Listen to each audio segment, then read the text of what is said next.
வாங்க எல்லாருக்கும் வணக்கம். இது ஆருத்ரா தரிசனம், அதாவது திருவாதிரை அன்னைக்கு ஒரு வாய் களியாவது சாப்பிட்ணுன்னு சொல்லுவாங்க. அதனால் எல்லாருமே செஞ்சு சாமிக்கு படைத்து சாமி கும்பிடுங்க.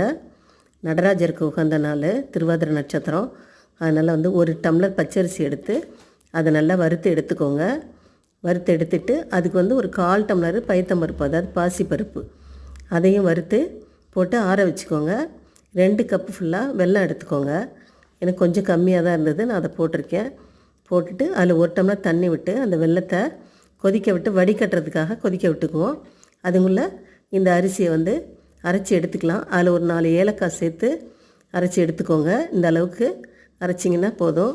அரைச்சிட்டு நல்லா அந்த வெள்ளைப்பாகோட அதை வடிகட்டிக்குவோம். காய்ச்சின வெல்லத்தை வடிகட்டிட்டு அதில் ஒரு 3 டம்ளர் தண்ணி விடலாம்.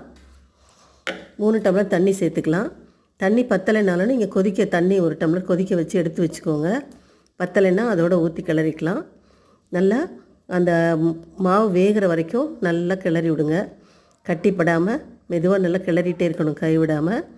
கிளறி நல்லா வெந்த பிறகு உங்களுக்கு தெரியும், அது பார்த்தாலே பூ மாதிரி வெந்திருக்கும். வெந்த பிறகு தேங்காய் துருவல் சேர்த்துக்கோங்க.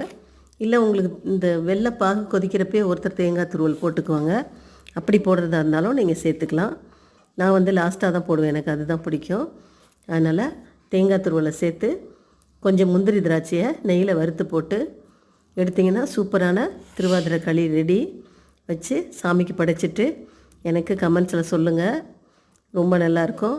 பிடிச்சிருந்தால் லைக் பண்ணுங்கள், ஷேர் பண்ணுங்கள், மறக்காமல் சப்ஸ்கிரைப் பண்ணுங்கள். ரொம்ப நன்றி, வணக்கம். இது சூடாக சாப்பிட்றத விட நீங்கள் அடுத்த நாள் கூட நாங்கள் வச்சு சாப்பிட்ருக்கோம். ரொம்ப நல்லாயிருக்கும். ஆற தான் அது டேஸ்ட்டாக இருக்கும். காலையில் செஞ்சோன்னா சாயங்காலம் வரைக்கும் அதை வச்சு சாப்பிட்லாம். பிடிச்சிருந்தால் லைக் பண்ணுங்கள், ஷேர் பண்ணுங்கள். ரொம்ப நன்றி, வணக்கம்.